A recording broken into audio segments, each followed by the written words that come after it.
Video, I'm going to teach you how to create a table in Google Docs. Whether you're a student, a professional, or just someone who enjoys keeping things organized, knowing how to create a table can be incredibly useful. From keeping track of data to making your documents look more structured, tables play a crucial role in document editing. Let's dive into the steps to get you started.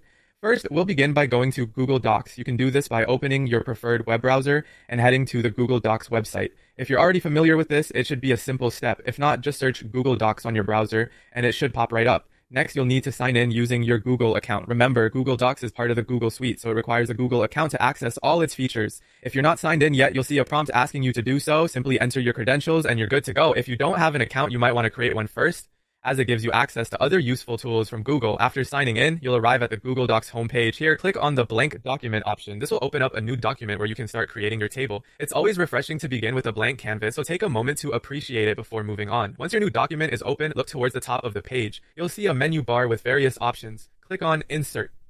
This button is your gateway to adding different elements to your documents, such as images, charts, and of course, tables. After clicking Insert, hover your mouse over the table option in the drop-down menu. You'll notice a grid appears right beside it. This grid is what you'll use to determine the size of your table in terms of rows and columns. Now you'll drag your mouse across this grid to select the desired number of rows and columns for your table. Each cell you highlight in this grid represents a cell in your table. For example, if you drag your mouse to highlight 2 rows and 3 columns, you'll end up with a table that has 2 rows and 3 columns. Once you've decided on the structure of your table, click your mouse. This action will insert the table into your document, ready for you to fill in with data or information, and there you have it. Your table is now part of your document. Creating tables can greatly enhance the clarity and organization of your documents, so I hope this guide has been helpful in showing you just how simple it is. Feel free to explore further formatting options within Google Docs to make your tables really stand out. Happy document editing!